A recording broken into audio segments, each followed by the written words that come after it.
Hello everyone, my name's Tim from Welcome to the Table, and we are once again in my car to listen to me ramble about games or things.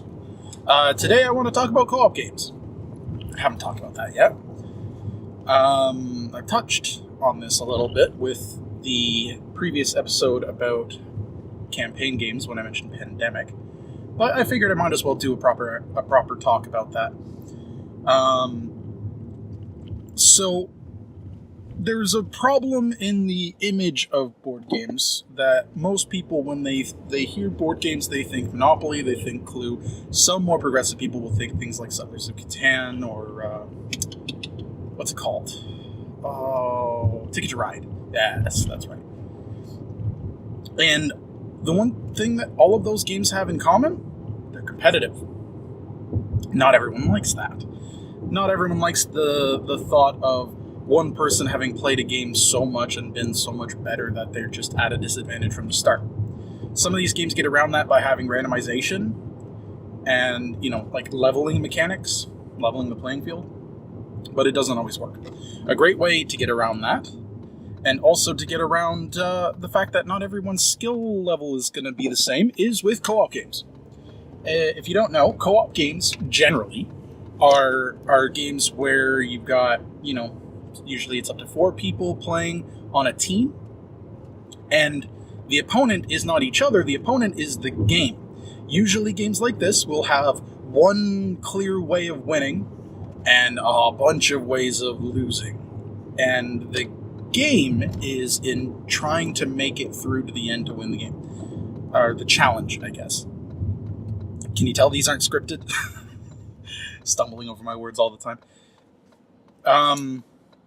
In the case of Pandemic, a game I've mentioned before, Pandemic is a game where everyone at the table are scientists with the CDC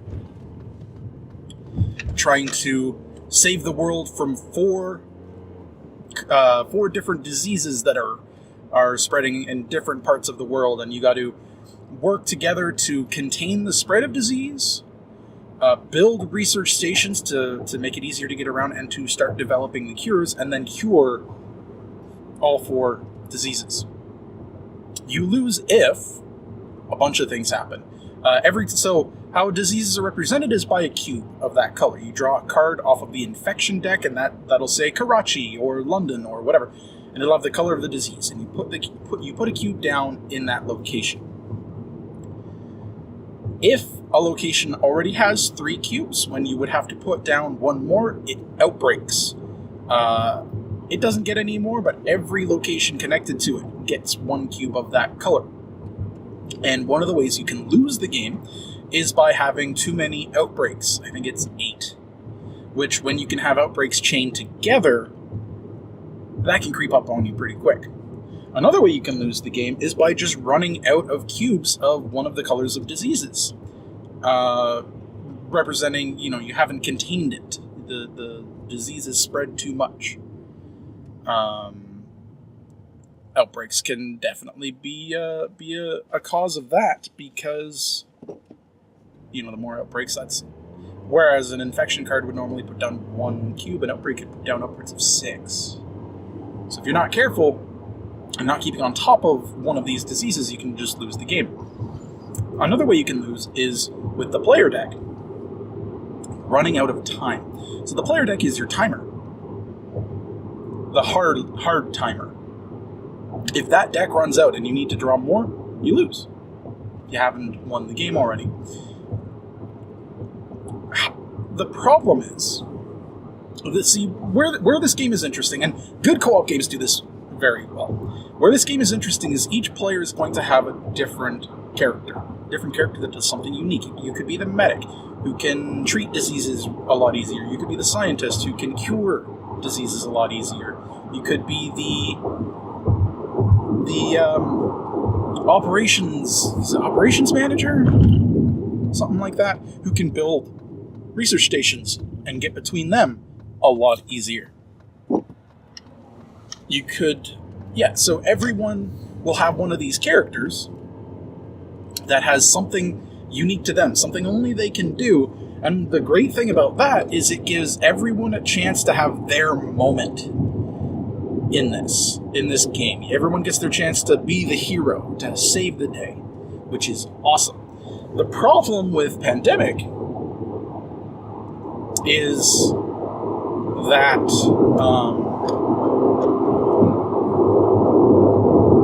it is very odds and mathsy, because there's a mechanic in it. There's these cards called epidemics that are in the player deck.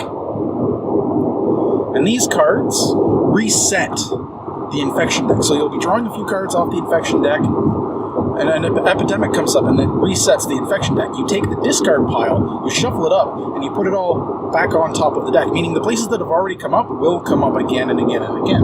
Now, this is good and bad. Mechanically, like game theory-wise, it's good and bad. Mechanically, this is great, because you can plan for what's coming. Because you can look at what's already been infected. There's a little bit of extra rules, but I'm not happy to get into it. You can plan for what's coming and say, all right, we're due for an epidemic, because in an interesting way of doing this, in setup, you actually evenly divide the epidemics throughout the deck.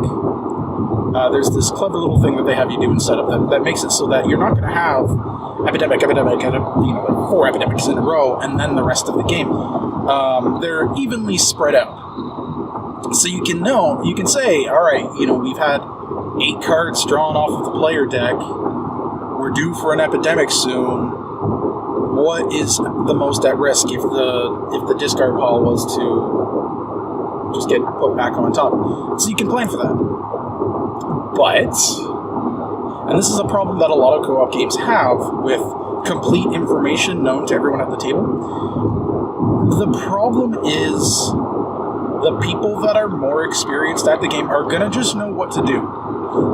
The big problem that I've had with Pandemic over the years is that, especially the base game, Pandemic, if you don't know, has 3, I think, expansions at this point. And they are great. If you like Pandemic, the expansions are definitely worth picking up, because they do just make the game so much different. They add so much life to the game. Because the problem that we found with the base game of Pandemic is you can figure it out. It's a puzzle that you can figure out to an insane amount of accuracy, where you can predict what's going to happen, because it's all just the odds of what's going to happen. Now you can plan around that. And what that means is, if you or one other person has been, playing Pandemic a lot more, you're just gonna know what to do, and you're incentivized to quarterback. You're incentivized to kind of take the reins and say, you need to do this, you need to do this. But then you're not getting input from everybody. There's no opinion there, because what the most optimal move is probably going to be, and if they decide to not listen to you, then they could cost you the game. Kind of like it's an interesting problem with co-op games. Pandemic does get around this with the expansions by adding a bunch of new ways to play the game that mix up the puzzle every time, including a variant in the On the Brink expansion that lets one player be the bad guy. You get to be a bioterrorist. And, you have a sheet that you get to mark down all your movements and what you're doing, whatever. So if you have one person that's more experienced at Pandemic than everyone else, just make them the bad guy. And, there's a competitive thing going on there. There's still players versus the game, but then there's also that extra, the wild card of the other person, which is interesting. I have yet to play with it yet, though I do plan on trying it soon. We've just been too busy with the other modules that came with the On the Brink and the In the Lab expansions. There is Wildlands, Hinterlands? I don't remember what it's called. I haven't played with any of that content yet, though, because I don't own it.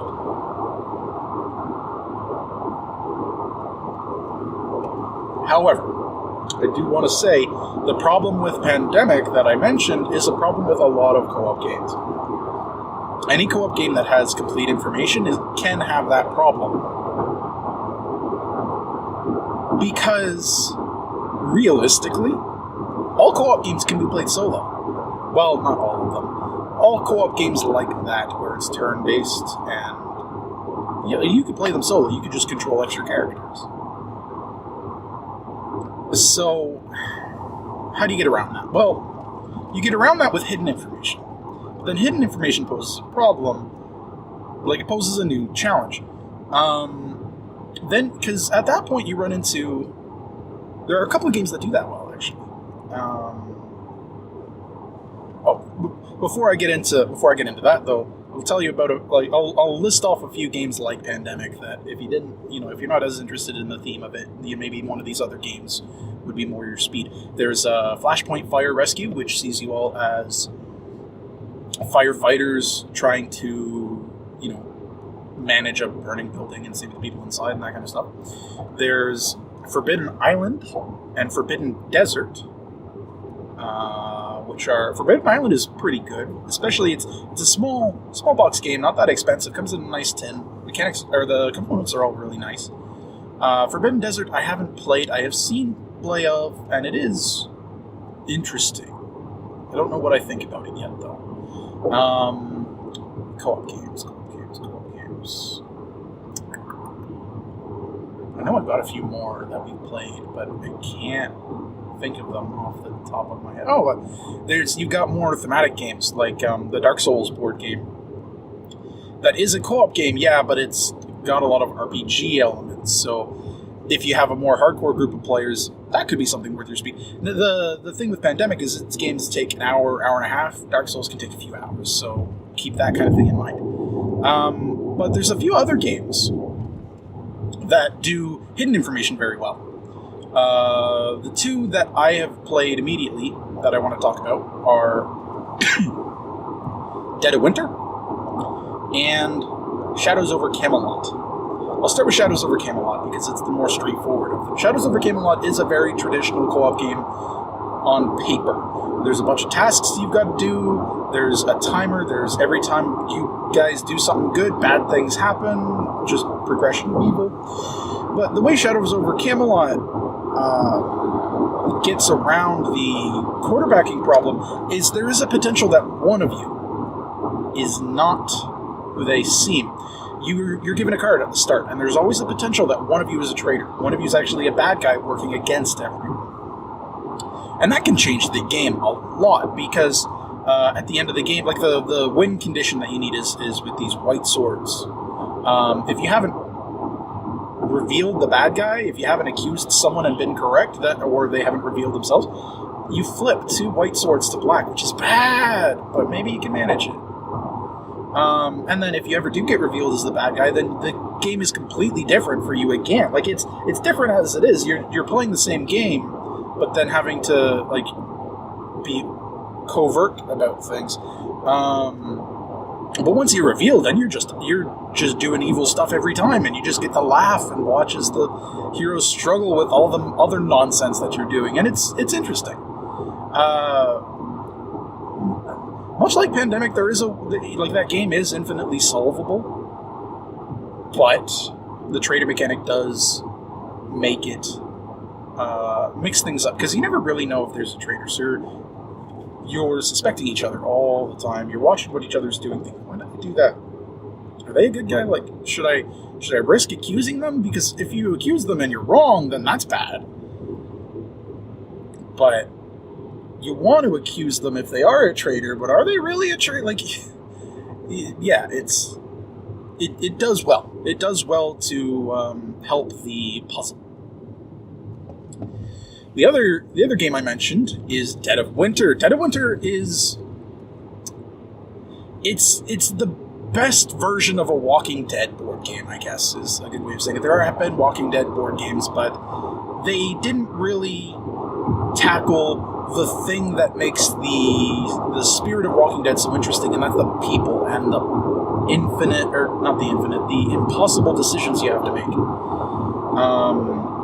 Dead of Winter sees you all as survivors of a zombie apocalypse, help hold out in a colony in the middle of winter. It is a co-op game. It does have a traitor mechanic, much like Shadows Over Camelot, but it's a bit different. Each one of you, so there's the main objective that everyone as a group has to try and complete, and there's a deck of these. You can play with a different one every time. Some are better than others, admittedly, but you can play with a different one every time, and that is interesting.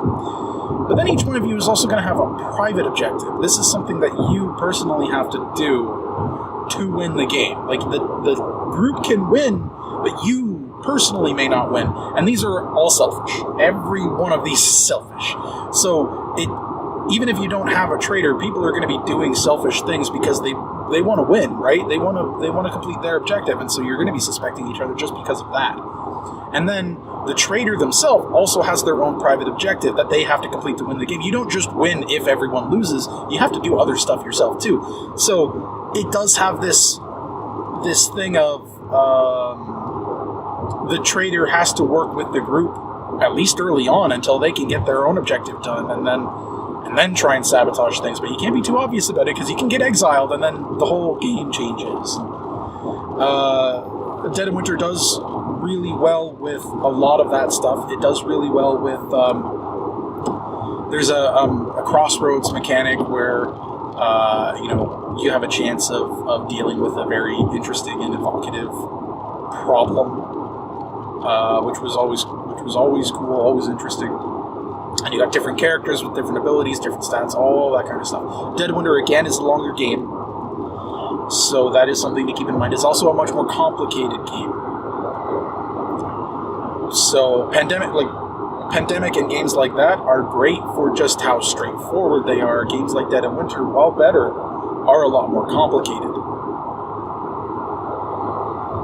And then you get into games like Archipelago. Archipelago is a semi-co-op game. There's a couple of games that I've seen that are like this.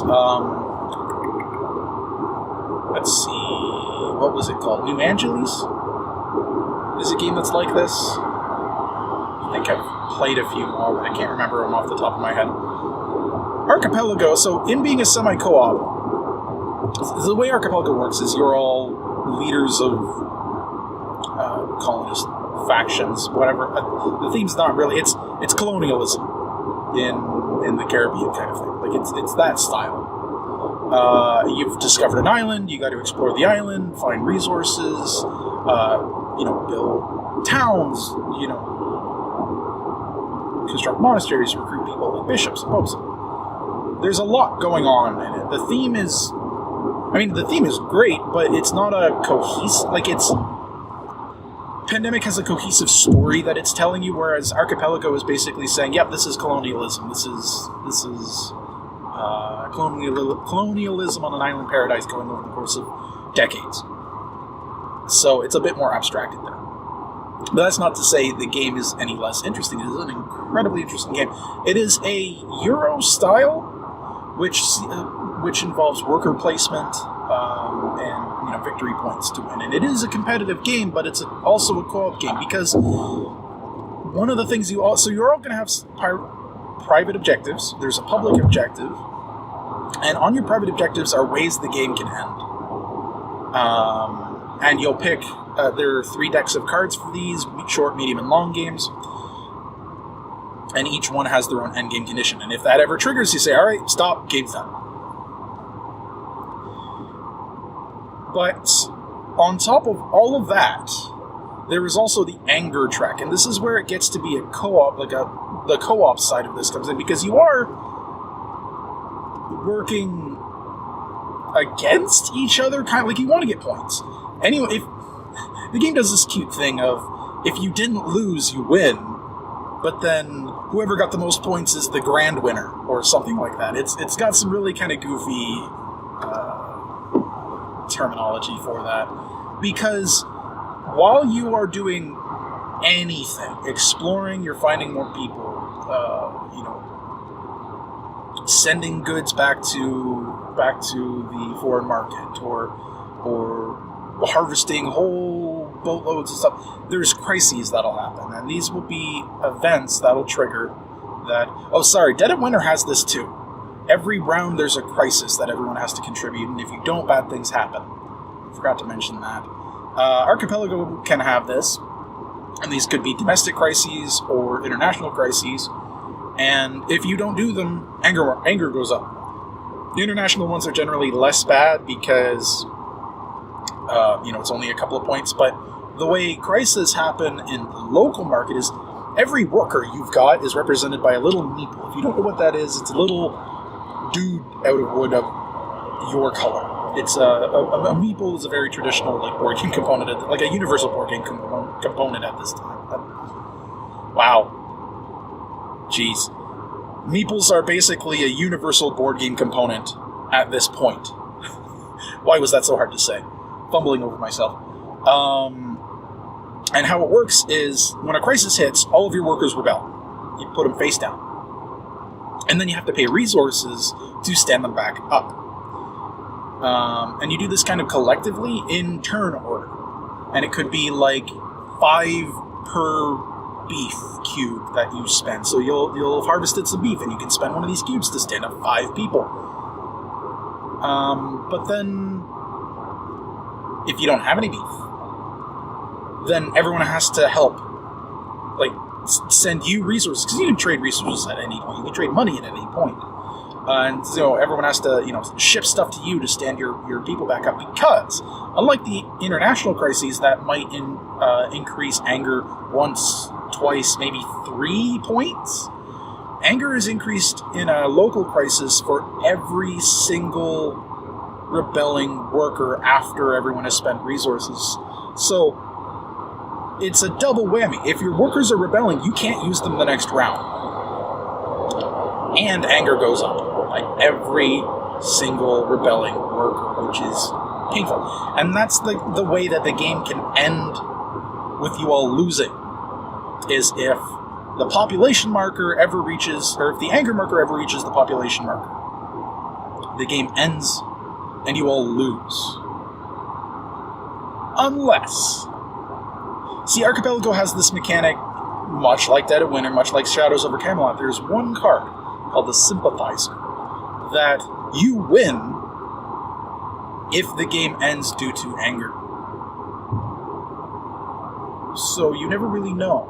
And if you got a crisis happen for stone, and somebody, I'm not spending any stone, and you all start panicking because you think, oh shoot, they're the Sympathizer. So you should ship boatloads of stone over to their people to stand them all back up, because you do that without their permission, right? And then it turns out they weren't the Sympathizer. They just wanted to build a bunch of churches, and they're just kind of being a dick because they wanted to win. That's how this game can go. It is a complicated game. It needs a lot of table space. I don't get to play it all that often, but it is very cool. Because it is a competitive game, but it doesn't have to be. You can play a round of Archipelago not planning on winning alone at all. You can play just trying to help everybody, and maybe you'll get some points at the end, and maybe you'll get lucky.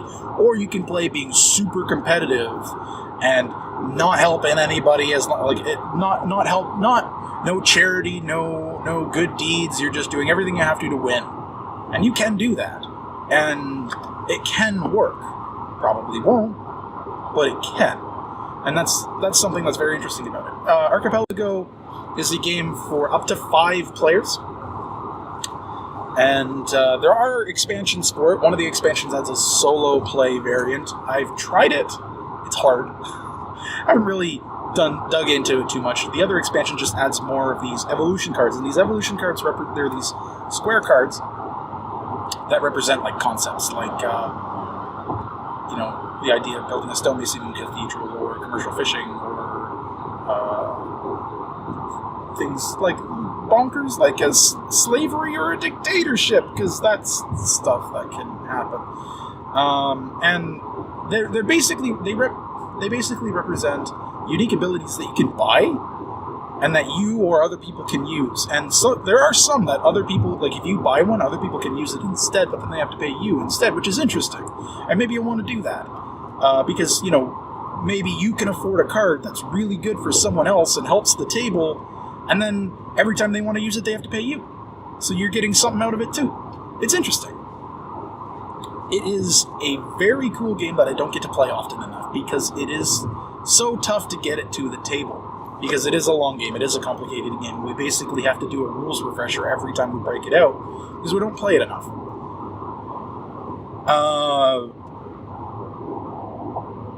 What did that have to do? Okay. The problem with this not being scripted is I can kind of lose track of what I was even going on about. Co-op games. Yeah, that was the thing. Co-op games are great. The one thing I should say is not everybody likes them. I have a brother, an older brother, that I sometimes play games with. And he is very competitive. Case in point, he loves Risk. He's one of the few people I know that well, no, actually, that's not true. Half my family loves Risk. I'm like the odd one out. I don't like Risk. But he loves Risk. So the idea of having a game that doesn't have a winner was a foreign concept to him, and it was not something he was interested in. I keep trying to convince him to play some of these games, but he just doesn't have any interest in them, which is fine. It's his choice. I still wish I could. So I do know that some of this stuff, there will be people that don't like them. There will be those competitive people that think there should be all winner, not we won as a team. It's all winner. So keep that in mind. You know, if you're looking at buying some co-op games, keep in mind your audience. The one thing I will say about co-op games is most of the simpler ones, Pandemic, Flashpoint, Forbidden Island, those kinds of games, they're great for families because the themes don't have, there's not killing in it, there's not fighting, there's no magic, there's no sci-fi. I shouldn't say there's no sci-fi. Forbidden Desert is kind of a steampunk game, but the theme is a lot more approachable for families. Now, there's one more game I want to talk about. I guess technically two? No, not two, because that one's a competitive one. There's one more game I want to talk about that is kind of a co-op game. It's called Mysterium. Mysterium is one of my favorite games, especially for family. It's so good. If you have the right people. Mysterium is like a good version of Clue. Except it's cooperative. The way Mysterium works is everyone at the table take on the roles of psychic investigators in I think it's like the 1930s. And then one person is a ghost. And the ghost has to guide each person is going to have a person, place, and thing assigned to them. And the ghost has to guide them to guessing those things one at a time. You start with everyone's guessing their person, then their place, then their thing. And over a series of rounds, they got to guide them into guessing the right thing for them using abstract imagery dream cards, these oversized, beautifully illustrated cards, and no talking. They silently pass these cards over to the psychics. The psychics have to parse them, figure out what they think it is. Now, the interesting thing with Mysterium is all of the discussion, because the psychics are working together. They get to discuss openly. All of the discussion happens in earshot of the ghost. So as the ghost, you can, listen to what everybody is saying and try and use other clues to guide them to where you want. The problem that the ghost has is the deck of cards for dreams is like this thick. You have a limited hand of 7 cards. There are no duplicates. You might not actually have what you want, so it's an impossible task that still seems to work.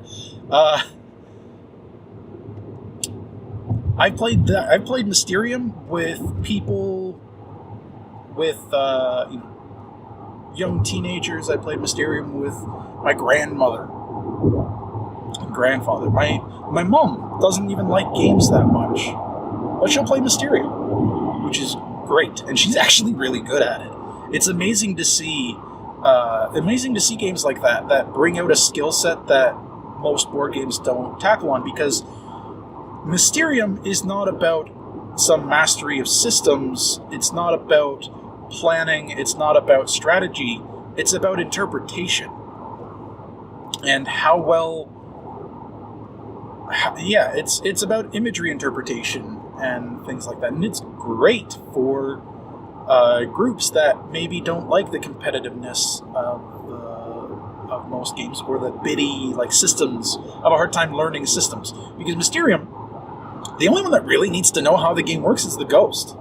Everyone else, you basically say, all right, each round I'm going to give you one or a couple of cards. You take your marker, put down your guess of what you think it is, and then you look at what everyone else thinks their cards are, and you have these little markers that, for success or fail, not success or fail, agree or disagree, that give you some bonus points in the final round. And yeah, that's basically it. You can kind of explain most of the rules as you go, and as the players, the rules are very straightforward. The ghost has all the complicated stuff of all the setup and the mechanics behind. So if you got a group of people that don't really play board games, Mysterium could be a great one for them because they don't really need to learn all the little bits and pieces. You can tell them if you want to, or if they want you to, but they don't really need to learn them. So yeah, I think just about Mysterium is an incredible game. The art is amazing. The components are brilliant. The core game is awesome. I think everyone should try it. Honestly, I think just about everyone that plays board games should own it because it is just such a nice mix-up of what you usually have. But as far as the other ones go, Pandemic is great. If you play it a lot, you may want to get the expansions though, because they do add a lot of good content to the game. If you want something a bit more competitive, Shadows Over Camelot is good. There is an expansion to Shadows Over Camelot. I don't have it. I've never played it, so I can't say anything about it. But Shadows Over Camelot is a good one. Dead of Winter is better. Dead of Winter is a phenomenal game if you can stomach the theme, and not everyone is going to want to. But I'll leave that up to you. Dead of Winter is a phenomenal game. It has a lot of expansions if you want to get into them. There's even a standalone expansion that you could buy, The Long Night, I believe it's called, that has a bunch of content, but you don't have to have the base game to use. You'll see online a lot of people recommend, don't buy Dead of Winter base game, just buy The Long Night because it is better. I still would say the base game is good. What other ones did I talk about? Archipelago Hall. I love the game. I love the theme. I love the art. I'm pretty sure I'm bad at it, and we don't play it all that often. But I still definitely recommend it as well. It like I had said earlier, it is a lot more bitty and a lot more rules heavy than most of these other games. So you're gonna need people that are willing to sit there for a couple of hours. Well, I mean, depending on the game length that you select, but you're gonna need people willing to learn a game that has, in the action phase, no less than what? There's getting fruit, fish, meat, stone, iron, building, hiring, having a kid, exploring, moving, taxing, and then shipping to the market. So there's no less than like 13 things you could do in any given round. So yeah, that is something for more serious gamers and a more serious gaming group, but it is something I would recommend as well. All in all, co-op games are great. I definitely recommend you pick up one if you're getting a board game collection going, because it is a nice change of pace. Compared to most competitive games where you have to be on all the time, because if you're not, you're going to lose, you can relax. You can kick back because you're working together. When we play co-op games, if people are sitting back eating chips or snacks or whatever, it's not that big of a deal because you are working together. And it can be incredibly stressful, but for a different reason than most games will be, because co-op games are designed to be hard. I have heard of one that I do want to try, but I haven't got yet. It's called Ghost Stories. It's got its own couple of expansions, and it's supposed to be very good too. But I don't have it. So yeah, I would definitely suggest a co-op game. If you're interested in bigger games, Dead of Winter or Archipelago are great. But the most important thing is that you're just at the table having fun with the people that you're playing board games with. Like, that's where this is all good. Now, the cool thing about co-op games is they allow people to use your strengths. You know, if one person's really good at keeping track of, certain systems, then the people at the table will thank them for that, because it can help you just plan so much better. Like, they're a great collaborative experience. I have seen one that I want to try that doesn't let you talk at all, which would be a completely different game entirely. Magic Maze, it's called. I think it just came out. It's a completely different game entirely because you're not allowed to talk during it at all. I didn't talk about Space Cadets. I'm almost out of time. Space Cadets is a game where you're all cooperatively controlling a ship. Each thing is a mini game for each of the systems, like weapons and helmet and engineering and any of that kind of stuff. It's good. It's hard. We're bad at it. I've played it with 2 or 3 different groups of people, and we've lost every time. But it's another long game, but it's also a very cool idea. Crap. Okay. Co-op games. Yeah. So sorry. Back on track. I definitely think everyone that likes board games should at least give a co-op game a try. What game is up to you? Keep in mind the group that you would normally play with. People say, like, some people like to think of, I've had people ask me the question, is there one game that everyone will play? There really isn't. I like to say, instead of having a game for everyone, instead of having one game everyone will play, I have a game for everyone. I've got a pretty sizable collection I've started, pretty varied collection, and I've got a game I've got games that I play with just my young cousins, I got games that I play with my family, I got games that I play with my gaming group. Keep in mind your audience, find something that you think will like, give it a try. Worst comes to worst, you can always put it up on Board Game Group. Has a great trade, buy and trade thing. You can put it on eBay. You can put it on Kijiji. Facebook has their marketplace thing now. Because board games don't really, as long as the components are all there, board games don't really lose a lot of their resale. As long as you've taken care of it. Anyway, I've rambled on for 38 minutes at this point. Well, you're not going to see all of those because I cut out the start of it, but that's besides the point. I've rambled on for over 30 minutes about co-op games. Hopefully you got something useful out of that. My name's Tim from Welcome to the Table. And I've been in my car rambling about things. Thanks for listening. See you all next time.